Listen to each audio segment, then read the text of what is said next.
people here. Yeah, it doesn't look like we'll have a quorum, so we can just proceed as a committee of the whole. We don't have any action other than the minutes. So, Right. yeah. Okay. So we'll still adopt the agenda. We can't do that. Oh, no, we can't because we don't have that either. We can't take any action, but you can take feedback on the agenda. Right. Provide comments. I'll just say it looks great. Yeah, we have the announcement section kind of at the end. So if there are any topics that, yeah. For or the round table, that's a good spot to get standing updates. Yeah. Oh. Okay. Do you want to do 6B? Probably. Let me check and see what it is. Tim Kuda is online. He's going to do this. Just introduce him. Yeah. Number 3. Yeah. What'd you say is your one? Just Tim. 10. Yeah. Okay. 6B. Yeah, I can definitely do that. He'll do 6B. Okay. Yeah, and 2C, I can do that too if you want. The discussion topics and work plan. Sure. And then I'll just say we don't have a quorum, so we can just. Does anyone have any feedback on A or B? Yeah. On the meeting minutes from 10/16 or the agenda today? Yeah, reach out to me or Dawn with any changes to the minutes. Okay. Yeah. Okay. Hey. All right. Did this used to be the key holder for the bathroom? Oh, no, it holds a picture. Okay, I see. What? No, this is when you want the floor view. This is our talking. Oh. So it's. They should be put it in front of you.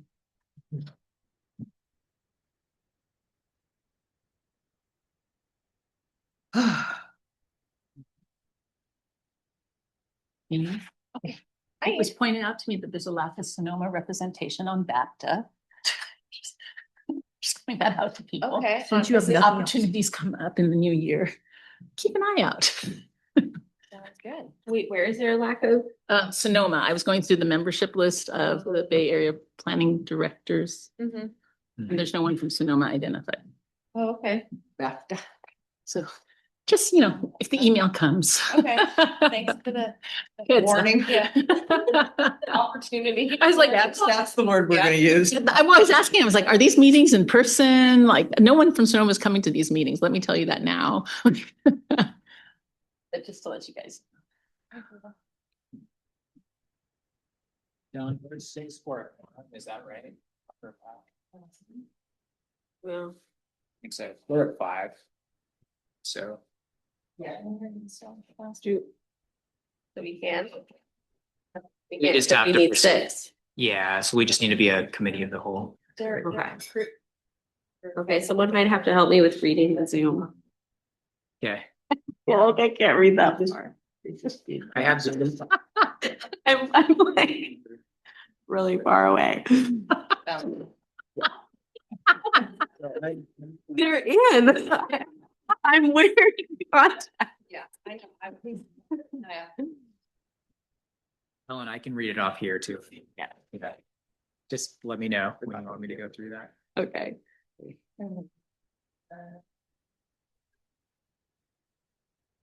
We've got Jenna from Petaluma, Okay. SCTCA staff, Robin from Red, Diane from Sonoma, Elliot from Monroe Park. Okay. Okay, give me your snail. All right. Do we want to? I'm gonna email you. Okay. All right, everyone. Happy holidays. I'd like to call the meeting to order for December 18th, 2025 for the Planning Advisory Committee.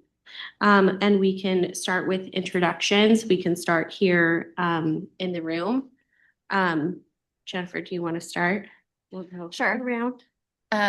Jennifer Gates, Community Development Director, City of Sonoma. Will Lyons, County of Sonoma Planning. Chris Barney, Sonoma County Transportation and Climate Authorities. Amy Nicholson, City of Santa Rosa. Jane Riley, City of Sebastopol. Ada Chan, ABAG MTC. Adam Garcia, SCTCA. I'm Ellen McDowell with the City of Healdsburg, and we can go to members on Zoom if we want to start. Let's do cities from the north to south. I can't read it too well, but if we have anyone from Cloverdale, Good morning, it's Rafael Miranda, City of Cloverdale. good morning. Let's see, I'm Healdsburg. Anyone from Windsor? All right, Santa Rosa. Let's see, Roder Park. Elliot Pickett, City of Roanoke Park. Petaluma. Jenna Garcia, City of Petaluma. Anyone from Cotati? I don't think so. And Sebastopol's here, Sonoma's here. Okay, and then let's move to any SCTCA staff. Dana Trey, SCTCA. Ross Clendenin, SCTCA. All right, and then anyone that hasn't gone. Michelle Mastrovich, County of Sonoma. Tim Pudoff, County of Sonoma. And Kevin Lacefield, Sonoma Collaborative. And Kevin Lacefield, County of Sonoma. Diane Levine, City of Sonoma. Robin Stefani, the Renewal Enterprise District. Good. Okay. All right. Moving on to item 2, meeting notes from October 16th, 2025. We don't have a quorum here, so we can't take action on this. But if you have any changes, reach out to Chris or Dawn with any changes to the meeting notes from October 16th. And then same for item B, the adoption of today's agenda. And we'll move on to C, the 2026 discussion topics and work plan. Chris? Yeah, thanks, Ellen. And good morning, everyone. So at the end of each year, the beginning of each year, at each of our committees, we kind of brainstorm a list of discussion topics for the following year. So I'll share the list that we worked on over 2025. I'll bring that up on the screen. And this is a chance to just start talking about what the PAC would like to talk about in 2026. So I'll go very briefly through what we discussed in 2025. This is both for the PAC and our housing discussion group that happens in off months. So on housing topics, we talked about housing element implementation, affordable housing sustainable communities grant program, the RED. Robin was able to provide some good updates on what's happening with RED and also RENA and RENA subregion. We covered climate protection, the greenhouse gas inventory, electrification, and the electrification building electrification action plan. So BC has been working on that. We covered the SCTCA comprehensive transportation plan, a number of data and reporting topics, travel demand modeling, transit, primarily transit integration and the mascots study, the travel demand management plan and bike share, Vision Zero, BMT, community-based transportation plans and care funding, many MTC ABAG items, including the TOC policy, Plan B Area 2050 plus, priority conservation areas, equity priority communities, and also general coordination. So we were able to talk about all of these topics. I did a quick review of our agendas. So yeah, pretty productive year. So we can keep most or all of these kind of on the list for 2026. Would it be great just to get some ideas from the group on things that you'd like to continue to discuss or would like to prioritize over the next year? And this isn't set in stone. We can always add things as we go along through the year, but it's helpful to try and line up presentations and discussion topics if we have a working list to start from. So with that, I'll go ahead and turn it back over to you. Okay, thanks, Chris. Yeah. Does anybody have anything that they would like to add for staff discussion for 2026? I know for myself, I'd like to continue the VMT conversations. It's helpful for me and for our jurisdiction. And then if there's anything else that anybody can think of that they want added that we should prioritize. I think it's important just to continue to address the federal funding shortfalls that are likely going to continue on touch almost all of these topics, especially. So whether that's a standing item, or just we're all committing to each other to help each other out and keep people aware of what's happening when opportunities come up. I think that's important. Yeah, I'll mention something that our chair Noah from Katati requested as well. He'd like to get some updates from the programming side as well. So how the money's flowing on the grants and SCTCA funding program to different projects and jurisdictions. So I think that's in line with the federal funding as well. So we'll schedule some updates from our programming and projects folks to get updates on that too, if there's interest from the group. Would be great. Thank you, Chris. Thanks, Will. Anybody on Zoom? Robin. Oh, yes, Robin. Hi. We at the Red are really interested in expanding the JPA to include all the jurisdictions in Sonoma County. And in order to do that and to facilitate a smooth transition and the ability to add new members to the JPA, for the sake of doing some regional advanced planning and for the sake of some regional grant opportunities, we are evaluating the RED project criteria right now, and we are looking at aligning it with the Bay Area 2050.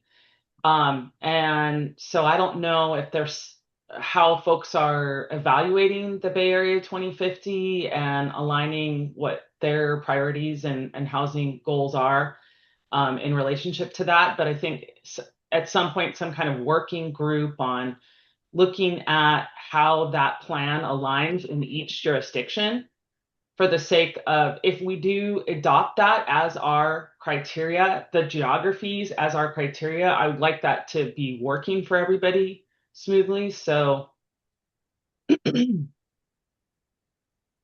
that would be something that I would be interested in looking at as just sort of like maybe an overview of Bay Area 2050, how it impacts each of your jurisdictions, or a presentation on it and how it's impacting your jurisdictions. And it's in the draft form, so if there are any tweaks or modifications, now would be a good time for us to be thinking about that regionally. That's a great idea, Robin. Definitely. Can we add that, Chris, for 2026? Yeah, I think that'll be an ongoing discussion topic over the next year for sure. So the final Plan Bay Area 2050 Plus will be coming out in the spring along with the EIR. There'll be the short-term implementation plan that'll be coming up. And then the next plan will be kicking off next year as well, right, Ada? Along with Rena. Yeah, we're already starting to write papers for 2060 plus. So kind of the framework for the discussion is important also. But the OBAG funding discussion as it relates to those priority areas is also being discussed live January. So yeah, probably at the housing ad hoc committee discussion. Yeah, that'd be a good topic for there. We'll continue to discuss TOC as well. So that's evolved. Yeah, because I was going to think it's been PDA, right? But I think the TOC framework is going to be part of that map, which we're developing now. We've been hearing there'll be a refresh to the equity priority community process as well. So a lot of MTC ABAG topics for next year. So Ada will coordinate closely with you. You guys are doing great. I'm just saying, I'm calling other communities saying you're losing your PDAs, kind of those conversations, which are a lot harder. Yeah, we'll definitely add all of those topics to the list. So thank you for the ideas. Awesome. Thank you. Anybody else on Zoom? Last minute comments from the room. Okay. Okay, moving on to item 3. This is a presentation and discussion from Sonoma County GIS Hub from Tim. Good morning, everybody. Good to see you all. I have a presentation that I gave on the 2nd of December that I tweaked a little bit, but it's essentially some of the same message, but it was in the context of the Bicycle Advisory Committee. And so I just wanted to provide the opportunity for kind of the rest of SCTCA to see what the County Enterprise GIS is doing, what our current focus is, and how it may be of benefit to you. So I'm going to go ahead and share my screen. Give me a second here.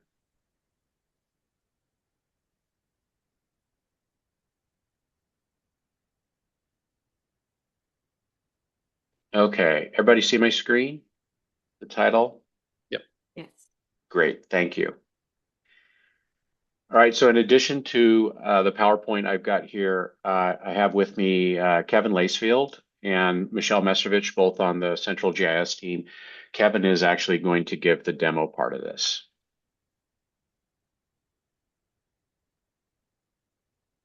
So round about maybe 2, maybe 3 years ago, when we were going through the recovery after the pandemic, the department heads were looking at maybe a way to elevate the vision or the availability of enterprise GIS so that more people could access it. And they came up with this idea of a one-stop GIS. So the purpose of this presentation is to give you a little bit of background on that, and then to go ahead and provide a demo for what that application looks like, how you access it, and then what our thoughts are for ongoing expansion of it. So what is the one-stop GIS? So in concept, it's a website that collects the county's enterprise GIS information in one place, but it's more than that. So it's not just a one-size-fits-all application that everybody has to use. It's more of a meeting place where information that's published by agencies throughout the county that has a spatial component to it can be found in one place. And to facilitate that, the department head said, well, it'd be nice to have an application that kind of unifies this concept. So rather than just a website you go to that you click and try to figure out which information is going to be most relevant to you, have an entry-level application that helps guide the user, thus kind of furthering that idea of a one-stop. All the information is there, and it may link to other information, but at least you have a starting point. The other important thing about this, and especially in the context of what you're talking about in your work plan for this next year, is how do we leverage existing funding, existing workflows, existing capabilities, or other projects that are funded, not just keep adopting new things, but expand what we already have and really leverage it. And so as an example, we've been working with Adam on the Vision Zero dashboard, and that's something that can be linked to this one-stop GIS hub. So when this request came in, I was determined that this wasn't just going to be another task for the team to do, that it would align with our overall strategic plan and leverage the efforts that we're already working on. So we were already working on creating a presence in ArcGIS Online for the county's emergency response, for day-to-day operations. So different departments were already publishing information in ArcGIS Online. As well, we have a kind of twin system that's running on premises, ArcGIS Enterprise, that is for information that's really not for the public. It's for internal use for staff only. Either it has, like a more sensitive nature to it, or there's data that can't necessarily be shared with the public for HIPAA or other legal requirements. And on top of this desire to align with what we're already doing in terms of our work plan, I wanted to make sure that we were making the best use of the funds that were being provided. So rather than just creating a standalone application with no real way to support it moving forward, let's build something within the context of what we're already doing. So with those broad goals in mind, what we came up with was ArcGIS Hub as sort of the infrastructure, the site that is hosting all this stuff. And we had started already putting information on that hub site. We created, for example, a property sub-hub site, which provides more detailed information that comes out of the county's megabyte system. And there were additional hub sites for the Transportation and Infrastructure Department, PI, and other agencies, including Department of Emergency Management. So we're already building that. But the one-stop GIS application is something that could be put front and center on that website. So when someone doesn't necessarily know what they're looking for, but they know that it's a where question that they want to answer, they can start there, and the application can help guide them in the direction that hopefully will lead them to the answer to their question. So the first step in achieving this vision is it needs to be one stop and easy to find. So rather than having to know websites for multiple departments or agencies, of which the county has 27, all the public needs to know to find GIS is gis.sonomacounty.ca.gov. So that's hosted in ArcGIS Online, but it has a county URL, and it's accessible and discoverable through Google or from the county website. Looks like we had a question. Oh, Kevin went ahead and posted that. So you can go ahead and check it out while we're talking. And secondly, from that hub site, you should be able to find the application really easily. So rather than kind of the hub site, the way it's set up, you can promote things or put things in different places, but imagine arriving someplace like a candy store and you have all this candy. It's like, well, which thing do I start with? Like, you could easily go down the rabbit hole. So by putting this new SOCO map right there front and center, it gives people a place to start. So they don't have to memorize a bunch of locations in order to find it. They just click the big launch button and they're into the application. The application itself needs to be able to support many, many different user scenarios. So we've run into this trap in the past where you build an application and it only works in a particular environment. You know, you have to have Silverlight, or you have to have Flex, or you have to have some other kind of application that's running on top of your website in order for people to access it. Or you have to download a bunch of apps in order for it, you know, to realize its all of its functions. And we, from the beginning, were like, we need to keep this simple, but it also needs to work on whatever platform people are accessing it from. So whether it's a tablet or a smartphone or a computer, people have a similar experience. So on the left-hand side here, you see what it would look like on a desktop. You go to the website, you click a link, you enter an address, it takes you to a location, and then you get basic report of information that's accessible to you that appears on the right-hand side of the application. Very minimal. There's not a lot of, you don't have to learn a whole bunch of different tools and everything in order to access this information. It's get in, get the information, get out is the basic idea. On the right-hand side, the same exact website viewed from a smartphone. So you'll notice that instead of the panel on the right-hand side, which you could open or close in order to see more of the map, with kind of content below that, assessor, permitting and zoning, etc., you have on the phone a little title bar, if you will, just below the map that fits within that paradigm, within a phone paradigm. So it makes use of the available real estate in order to access the application or the map for that particular area. Now, granted, there's less real estate to work with on a phone. So in order to see all of it, you end up having to scroll down. You can't look at both the map and the information at the same time, but people who are working with a phone already know that. Most applications have limitations in that particular environment. But the end user doesn't have to do anything special in order to access this from whatever device that they're working with. It's built with responsive design. So the available screen space that you have will dictate what form it takes. A third feature of this application, besides easy to find, easy to use, is that we want to be able to build on it in the future. So that as more important information gets revealed that we want the public to know, or that becomes a priority for communication, the application can support that. Not that we want this to be everything but the kitchen sink kind of thing, but to provide a go route, right? A place to start and then where to go to get more information. So for example, transportation information that public infrastructure has made available is available under this tab. You could envision maybe additional information that's priority for the Bicycle Advisory Committee or others that kind of fall in that broad theme of transportation, also appearing here within this panel to the right. Additionally, we can add additional content to the top of the bar here to create additional accordions that would appear on the right. Right now, the only thing that's there is a help page, but in our current iteration of the project, we're looking to add environmental data and demographic data. And given the level of detail associated with those, they kind of deserve to have their own maps with their own symbology and so forth tied to them. We'll come back and talk about future of this application, but I wanted to give Kevin an opportunity to go ahead and demonstrate the work that he's done on this application. Kevin, I'm going to go ahead and pass it off to you. Great, thank you. Let me go ahead and share my screen. I have to send a request.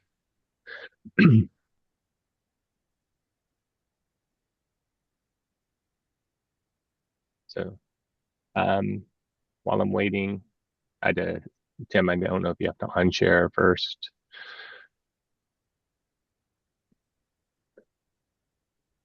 There we go.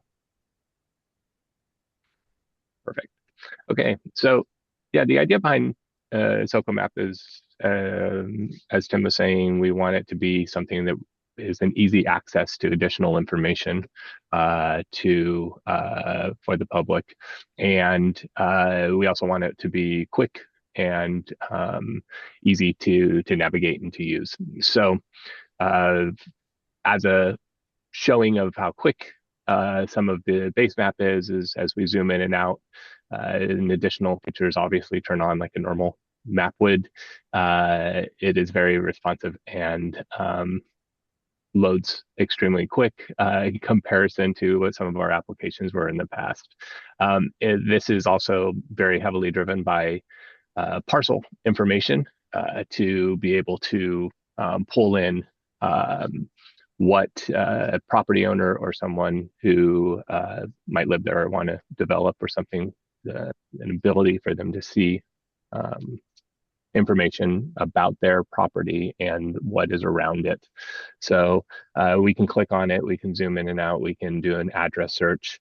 And when you click on the map or you do an address search, that is when the additional information appears, and we then start seeing how they can access additional information throughout the county's network, or I was showing a little bit also within the cities. So when you click in, the very first thing you see over on the top is just some very basic information about it, including anytime that has a little icon with the arrow pointing out, it means it's going to launch a website into a new tab. And so, like, for example, in this one, if we open it up, we get the oblique imagery of the property shown. And then depending on what they're wanting to look at, they can expand the various accordion menus to see additional information. And as you can see, we have a lot of the information is links out to additional spots because the idea is not to have the map display everything, but to give them access to what is important in a very quick and easy way. Some of it is not just based upon the property or the location of where it is. It's looking also doing analysis and coming up with a proximity analysis. So for example, we have the fire stations. What's the closest fire station to this particular property? Or if we go to parks, what are the parks that are within it nearby? And then if we go to another location, it will be by jurisdiction.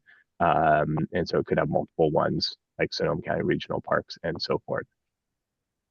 And then for transportation, I like to show transportation as kind of an example of where we'd like to see this go, because it not only is displaying information about what public infrastructure has out to applications that we wouldn't necessarily think is just parcel based, like the post mile application, but it's a way that they can kind of direct the user towards things that they think are they might need or want access to.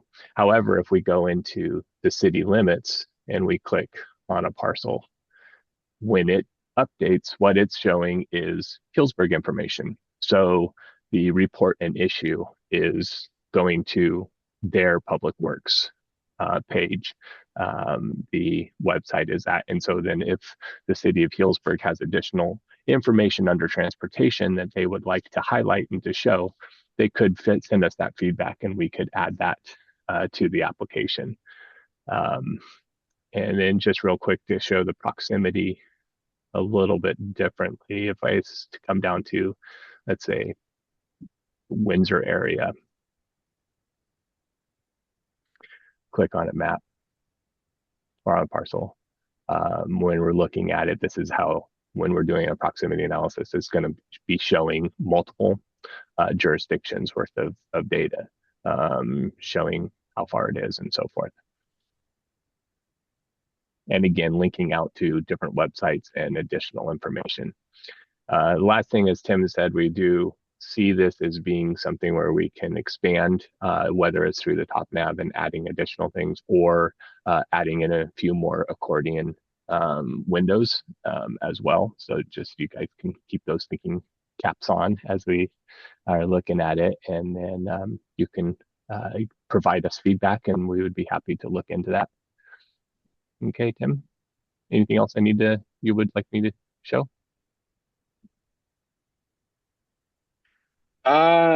Maybe change the base map. We've got that little icon in the upper left corner. Yeah, so we can change it to just the straight imagery, as well as the Esri topographic map, and then back into our custom base map that we have. So base maps are an example of something we could augment as well. So if people have preferred base maps, those could be added. Thank you, Kevin. I'm going to go ahead and share my screen again.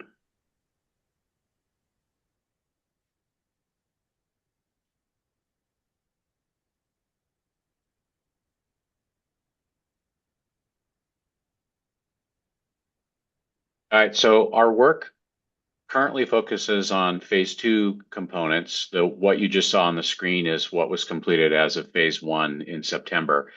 And phase 2 involves adding additional data to the accordion window and or to the top nav button. So our focus right now is on environmental data.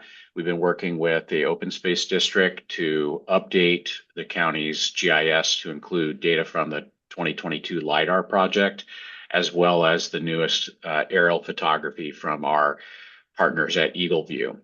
So that data is going to be exposed in SOCOMAP and made available. It's something that we're really excited about because in the past, environmental data has been scattered across multiple websites, and it's hard for people to find exactly what they're looking for. So we're going to prioritize some of that information and make it available, and then provide links to the source data.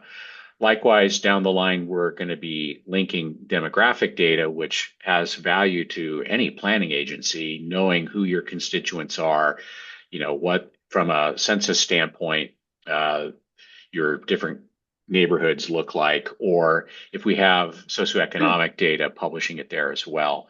Esri's Living Atlas is one of our sources for this demographic data. They take the time to curate or compile data from a lot of different sources and keep it up to date much more quickly than we possibly could. Beyond phase 2, we see this as something we continue to build. So rather than, like I said earlier, just an application that it's a flash in the pan, we create this thing and then people forget about it. This is something that we're putting our efforts into to maintain. And so it's just one more part of the overall toolkit for the enterprise GIS.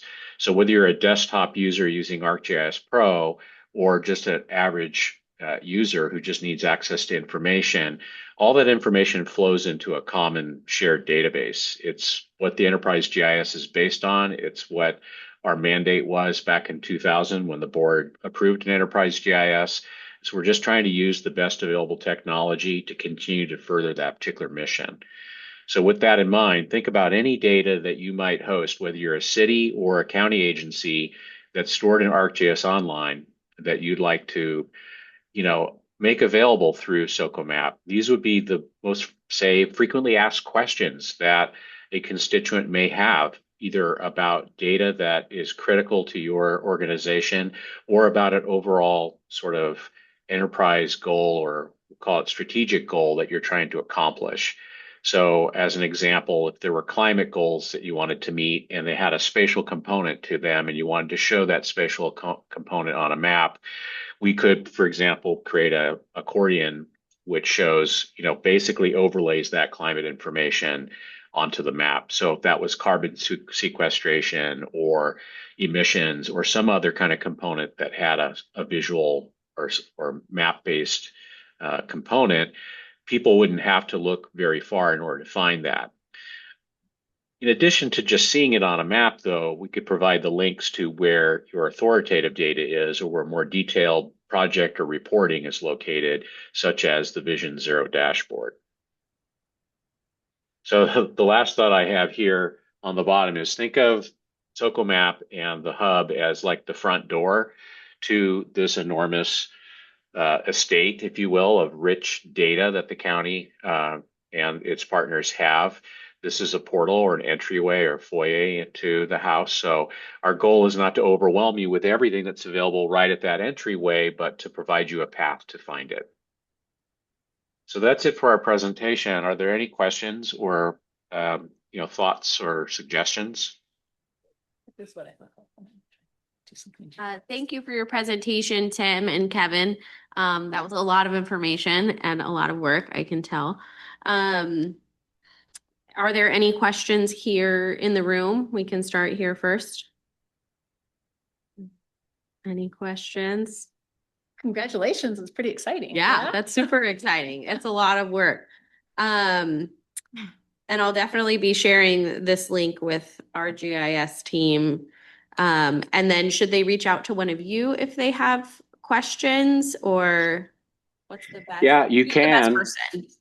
You could start with Adam within your agency. So he's both a partner on a project we're doing, as well as the SCTCA's rep on the GIS Technical Advisory Committee. So he's a good first person to ask any questions you might have. But of course, we are always open and available to questions. So if you had a question about SOCOMAP, or you run into a problem, or you just have a suggestion, you could email me or Kevin. We're in the county's Outlook. Great, thank you so much. Were there any questions on Zoom? Okay, I don't see any.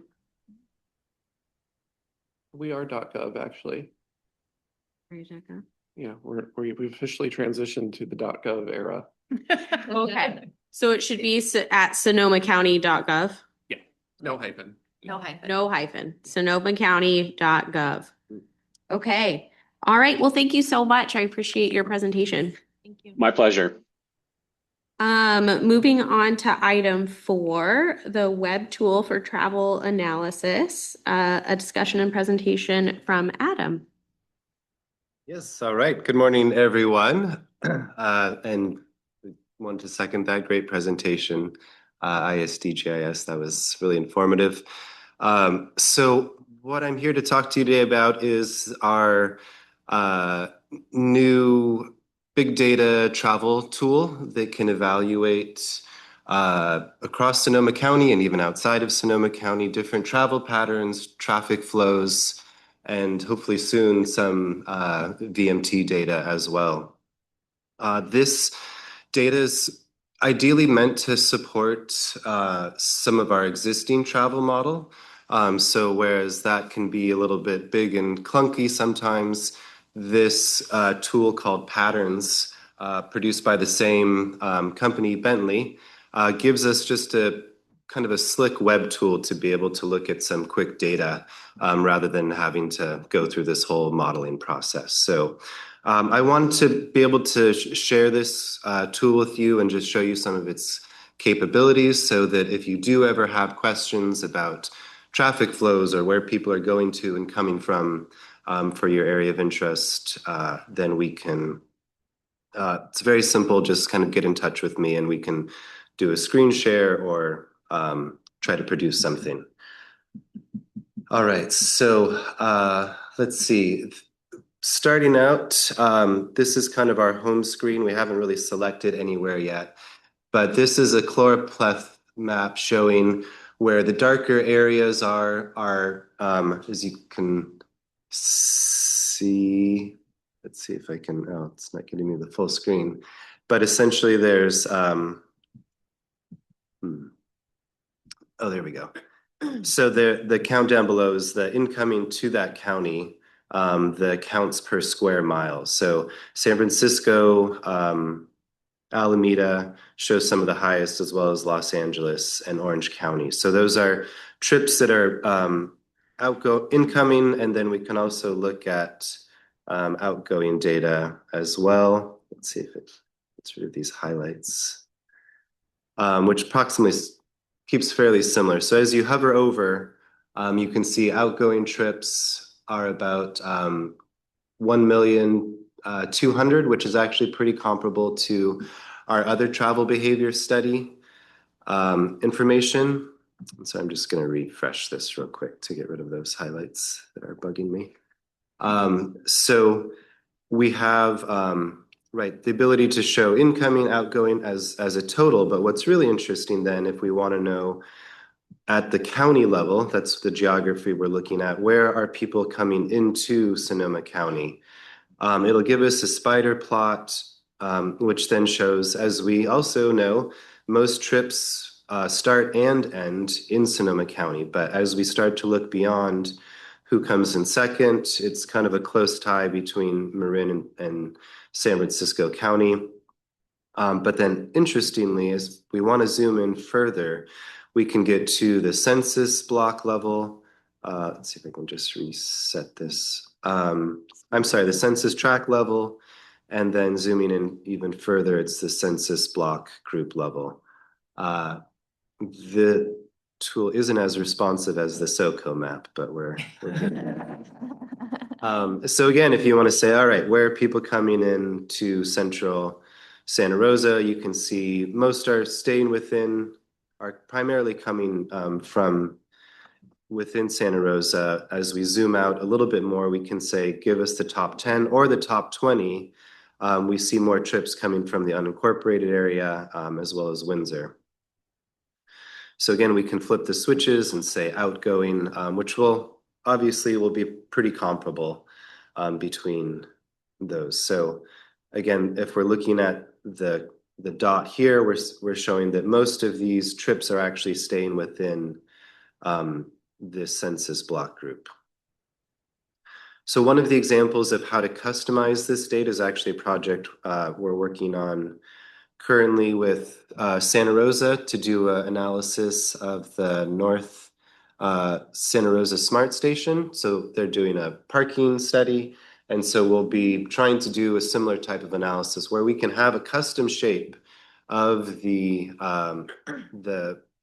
either transit-oriented development area or the station area plan, and then be able to run that same analysis. Where are people coming to from this specific geography? Yeah, so it's been helpful also for doing some smart analysis for Cloverdale, looking at where some of those trips are coming and going to as they're planning. So a couple different applications there. And then just to switch gears, so we have our origin destination matrix. That's what we were looking at here. The traffic volumes basically just gives you the average annual daily traffic flow. So as you zoom in, we'll let that load for a second, but it gives pretty detailed level. So even if you want to know little side streets, you can get those traffic flows, or rural areas, which can be a little bit more challenging when we're trying to look at that through our cube travel model, the open paths patterns just goes in a little bit more detail. So you can imagine that once that loads, you would click on something and say how many vehicles on a daily trip are going in one direction and how many are going in another. So imagination caps on. There we go. Here's one. So for College Avenue, we can see that it's pretty close, about 8,000 in each direction. And so where this can be useful in some cases, I know that we've all completed our active transportation plans for the most part, but let's say you're second guessing what the designation is and you want to know, well, is this appropriate facility type depending on the traffic flow when you're doing that kind of NACTO analysis. So that could be one way to say, well, what's the traffic flow in this area? And then what would be the appropriate bicycle facility to say, make sure that they're protected, those vulnerable users. So there's more information you can see here around when those peak periods are, days of week, time of day. You can also customize that as well. So if you're trying to look at, say, commute times or what trip purposes are, or maybe you just want to focus on a particular road class, you can start to select all of those as well. And there's one other function that I'm still trying to get the hang of a little bit, but it's looking at kind of gateways. So if you have your study area and you want to know where are people coming into this, chosen geography, you can kind of highlight those specifically and do some estimations as well. So I think that probably is a good summary of its capabilities. And again, if you have any kind of just quick questions, hey, Adam, I want to know what's the volume on this street, or can you run actually maybe a more advanced analysis for me? I'm happy to take that on and provide some quick results for you. So in the case for the North Santa Rosa smart parking study, we're actually using a combination of both open paths patterns as well as cube to be able to really give that kind of holistic picture. So it's essentially meant to support our existing analysis. And then hopefully further down the line, we've made some suggestions to OpenPaths, and I think they're implementing it to be able to look at VMT based off more custom areas. So right now it's only for the county, but we shared with them the census places shapefile because this is a national platform that then you can actually start to look at which, yes, those cities, but what Sonoma has is so many of those smaller rural geographies too. So you can start to see, well, what rural areas might be more insular or which ones have to drive further. So it can give some insights as well. So keep an eye out for that. We'll make an announcement when that gets updated. So sounds like that's an upgrade in process. But that's it for now. So happy to entertain any questions. And all right, what you got, Jennifer? What's our source data for that? Great question. So the source data is going to be individual either monitors from in vehicles or I think in some limited cases still some cell phone data as well as then delivery trucks. And so what they do on the back end is that they try to take those individual signals and then aggregate them into trips. So I think they can tell in cases where there's kind of a carpool of people, they can say that's one single trip based off aggregating those individual signals. So it's very similar to kind of the data that you would get from Streetlight or those other kind of big data travel aggregators. And then this is on your platform, so any requests we would send to you. Correct. Yes, I get all the requests, I guess. We have a couple comments in the chat. Oh, great. One was from Tim saying that this is very excellent, very cool, and this would be an excellent link to add to the transportation section in SoCo Maps. And then Robin asked if they can get it down to a parcel level. Yeah, let's see. Oh, that's an interesting question. I can potentially try that. What it's be it a parcel or a station area plan. That's I think it's possible.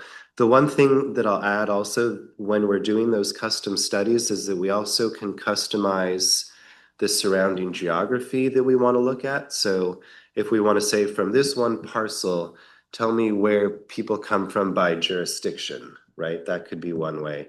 More commonly, what we've done is to say from this study area, let's look at the census block groups. That's kind of a good geography that's not too expansive, but not too detailed, where you can be able to highlight where kind of people are coming in more by neighborhood. So but that's an option. So yeah, Robin, just to give that example, we could use the parcel for your study area, and then the census block groups for the area that you would assess where people going to and coming from. So hopefully that answers your question, but let me know if you have any follow-up. She added, I'd like to see how people move in and out of the station area plans. Okay, great.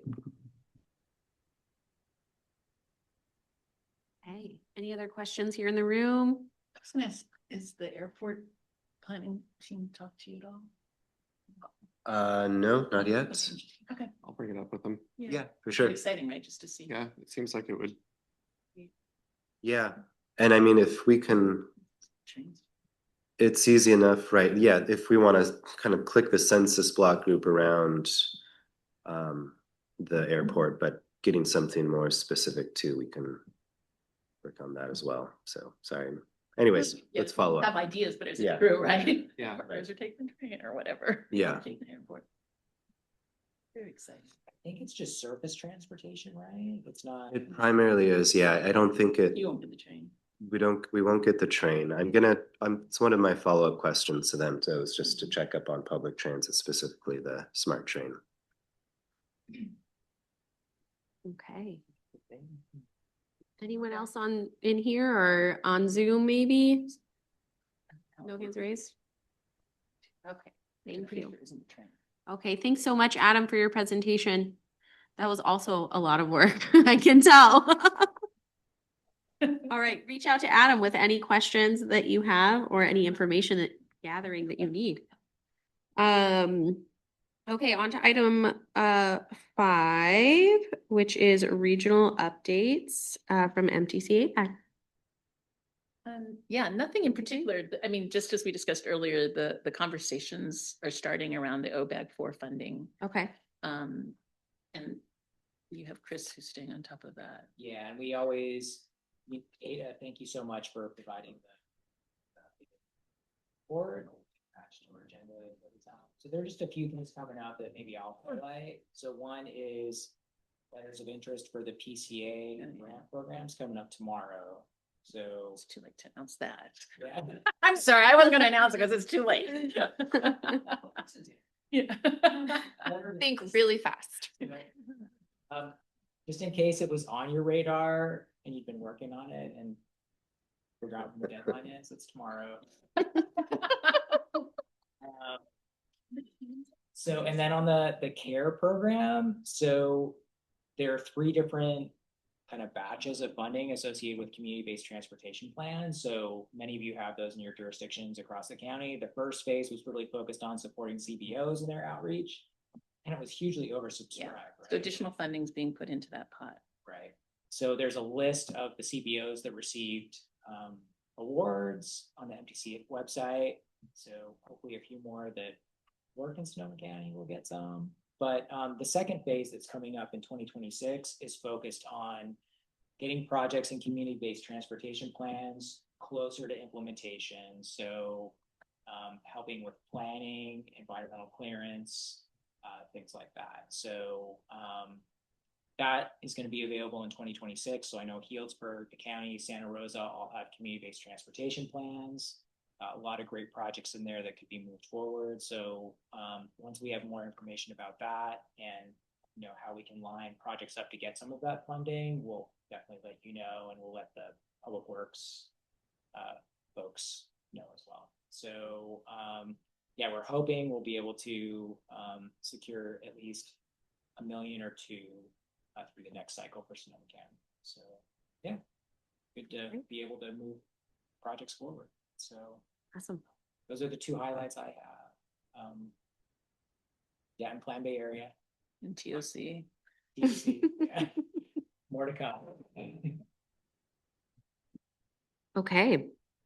And we'll move on to standing updates. We can start here in the room. Jennifer, do you want to start? All right, standing updates. Where are we at? December. Okay. We are still working on the general plan, element by element, getting that ready, crossing our fingers that will be public comment for the EIR in actual draft, second draft, I would call it, of the general plan in April is our goal. It's a big goal. And then also we are working on 2 entitlements that will be annexation projects, pre-zoning, and housing developments, 120 unit apartment complex, and then a 51 unit condo complex. And then also, we have a lot of lot line adjustments right now. It's really interesting, and lot splits, and we're doing our first detachment. It's gonna be great. Learning all kinds of things right now in the office. And we're going after the PCA grant, looking for regional partners because that was the focus of it. So working on that part of it, get that letter in, and I think that's good highlights. And then last night I went to city council. Oh, 2 other ones, sorry. Last night I went to city council and moved forward on the updates for what I call the specialized housing under housing element programs that we have to bring everything up to state law around supportive housing and emergency shelters, low barrier navigation. So the city of Sonoma didn't have a lot of that in their code. So that ended up being a 21-page ordinance. And then also doing our quote unquote rezone. So those both got introduced last night. And then our other big project that we're working on is, I would call big, is the mobile home closure ordinance. So recognizing everything that's going on. And so we're being more proactive in that realm. So we're working on that right now. So I'd say those are the highlights of the year. Great. Sounds like you're busy. Thank you. Will? Sure. Couple things from the county side. We'll start with some housekeeping. We've had 2 new appointments. Cecily Condon is now the overall planning manager. So that's been a long time coming. And then Scott Orr is the official director of Hermit Sonoma officially. He's been acting director and now he's been appointed. So it'll be good to have that stability going forward. Other housekeeping, I have been out for the past month or so on medical leave. So if anybody is waiting for anything from me, please send me another email just so we can get it to the top of the list. Next year, early next year, we're starting the general plan work, the actual work of revisiting, revising, and drafting. This is going to take years, but it's exciting that it's going to be kicking off. So, and then ATP was delayed because we found some inconsistencies between the current bike and ped plan, which is in our general plan. So we can't have an inconsistent plan with that. So we're revisiting some of the projects, going back and just making sure everything matches. And then I was also delayed with my medical absence. So we're hoping to get that passed at the board first quarter of next year, which is exciting. And then aside from that, all of our housing projects, multiple thousand unit things, are moving forward slow but sure. They're in EIR land, waiting on studies. So yeah, that's where we're at. Thank you. Thanks, Will. Amy? Okay. So one of the bigger development review projects is a proposed development on the Creekside site. So this is the site that has the Creo Adobe and also some prehistoric resources. There was a neighborhood meeting held this week, and the proposal is 162 for sale townhomes. It was a very well attended meeting. The Press Democrat article made it sound like everyone was against the project. There were actually people in the surrounding area that were supportive of, infill development on that site, given its proximity to Montgomery Village and transit. So that one will be an interesting one to watch, just given some of the environmental constraints and neighborhood opposition. They haven't yet submitted formal application, so it's just kind of pre-application. Kind of on the advanced planning side, we are getting ready to publish the alternatives for our South Santa Rosa specific plan. So we've been working closely with the county on that effort. So looking to do some public outreach and in probably late January, early February. We're also working on a beekeeping ordinance. I may have mentioned this before. So that hopefully will be out for public review in the next few weeks. We're also working on a use permit streamlining effort. We've been working closely with our economic development folks just to identify the types of businesses that are interested in the city wants to attract, and just engaging with our small business owners. So that's exciting, and that'll be moving forward in the early part of next year as well. And then we have an entertainment zones study session with our city council in January. So this is looking at providing a few different entertainment zone areas within the city's downtown. And that's based on the state law that allows outdoor alcohol consumption in conjunction with restaurants and bars. And then finally, we're going to be starting on our evacuation analysis. So as required under AB 747. So that effort will kick off early next year, and then we'll integrate those recommendations into the safety element. That's it. Thank you. Jane, do you have anything for Sebastopol? Yes, even Sebastopol has stuff. We're putting out an RFP for impact fees. If anybody has done one recently, send me your RFP in Word, please. I'm acting director in Sebastopol as they go through the recruitment process again, but I only get like 16 to 20 hours a week. So I'm into borrowing what others have done as much as I can. A couple of weeks ago, we went to the Planning Commission with a big package of our housing element implementation. It's got the same kind of stuff, the low impact or the navigation centers and all the low barrier navigation centers and all those things that Jennifer was talking about, as well as our adoption of our workforce housing zone for our PDA grant that hasn't started yet. And also AB 1033 provisions, so separate sale of ADUs. We're going through with that. Planning Commission recommended approval of that, and we go January 6th to City Council for introduction of that package. Still waiting on 2 approved hotels to come through. One of them looks very active, and one of them is maybe next year. So pretty excited about that because we need the TOT.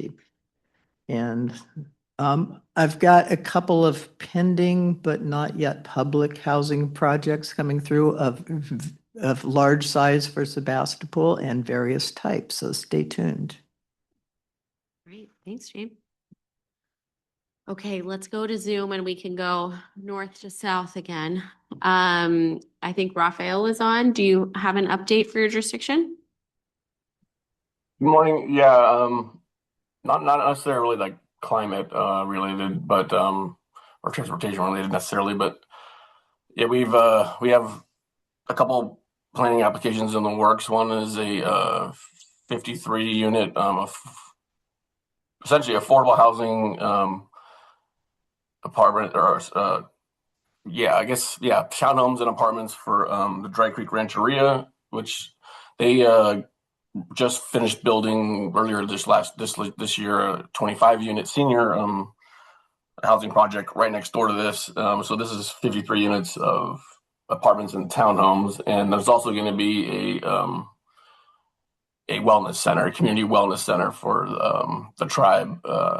Some minor medical aspects to it, not like a hospital, but I think it's more like a clinic that their tribe can get services provided there on site.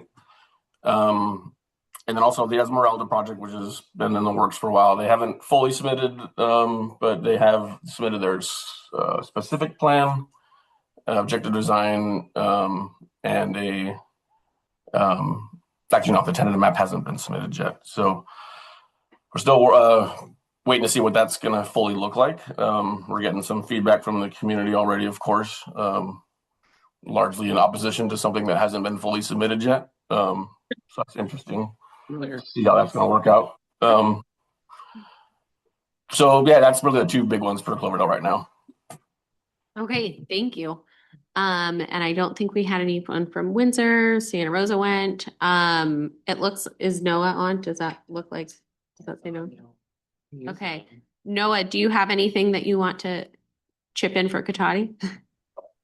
Just heading towards the end of the year, we took our TOC ordinance to the city council last on the 9th for introduction and first reading. They gave us some direction. And there was some concern about some of our larger commercial properties having the potential to go full residential. So they asked me to do kind of a case study before they did the second reading. So I'm working on that, and I'll have some information if people are kind of run into the same concerns as they proceed through the TOC update process. Other than that, we are taking our 120 East Cotati Avenue DDA to formal review with the city council. So we essentially have approved a design for a 100% affordable housing project on a project or a site that the city bought, and now are finalizing the disposition and development agreement to allow that to move forward and the developer to seek funding in this year's cycle, the 2026 cycle. And then lastly, I'll just say we have a single family subdivision on the south end of town, and then a condo subdivision on 116, both that are getting ready to move into construction, fully entitled projects. But it's interesting, the fish and wildlife requirements, I think primarily related to CTS, it's upland habitat, are restricting them to the full spring before they can start grading. So they're not going to be able to get into the ground until what we're being told is June 1st. And that was relatively new in my experience. I had not seen that even for fully mitigated sites, had not seen that limitation. And so it's just kind of a new aspect that's been coming out of our CEQA review for CTS properties. And with that, I hope everybody's having a great holiday. Thank you, Noah. I missed Elliot from Rohnert Park. Elliot, do you want to provide an update? Elliot had to drop off. Oh, okay, no problem. Okay, Petaluma. Yes, good morning. So a couple updates for Petaluma. General plan update is continuing to be front and center for us. We are working our way through reviewing all of the elements, which should be ready to take to council early in the new year or take back to council for final approval. This past Monday, we took the general plan land use map to council for sort of a pre-approval. So we did include a resolution, but of course the final adoption will happen along with the general plan update adoption, which we are hoping will be happening late summer, early fall in 2026. So racing towards that deadline. The North Petaluma Station specific plan had a kickoff meeting, and then with just the residents and neighbors, businesses, a couple weeks ago. And last week we had a community-wide open house, which was pretty well attended. So that's going to be including a big portion of the east side, basically from Washington up to just outside of city limits. There's some land there that will be included in the specific plan and would be considered for annexation in the future. And kind of basically the areas and corridors that surround the North Station in Petaluma, the newish North Station. Speaking of North Station, we do have an affordable housing project that Danco is building over in that area called Meridian, which will be 131 total units, 33 of which will be set aside as permanent supportive housing for chronically homeless folks. We're doing a groundbreaking tomorrow, so that's been in the works for a number of years now. It got ASIC grant of $30 million a couple of years ago. Cities put money into it. Really excited to see that work begin in earnest. We are continuing some zoning code updates related to housing element implementation. In early 2026, we'll be taking ADUs and RCFEs back. We did study session in the fall for both of those. I think I mentioned this on the last housing ad hoc, but we had a new senior planner that started in-house with the city of Petaluma, who's going to be focused on advanced planning, and specifically in the immediate term, will be owning the fairgrounds master plan, which is going to be really exciting. So we actually are going to be putting out the RFP for the fairgrounds master plan in the next week or so, before the end of the calendar year. And then just on a personal update, I think many of you know that I am pregnant and officially in the very, very final stages of that right now. So you won't see me for a few months. I'll be off probably through kind of the winter, springtime, and then coming back probably around May-ish. So you'll see my face again then. So thanks all. Congratulations, Jenna. Thank you. Okay, did I miss anybody? I think I got everyone. I can do updates for Santa Rosa in addition to Amy's. Okay. Hello.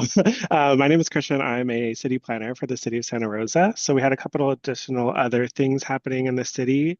We are having our zoning code amendment package that went with the general plan that goes into effect actually tomorrow. That went to council last month. And then we have our housing element package for implementation going to Planning Commission in January.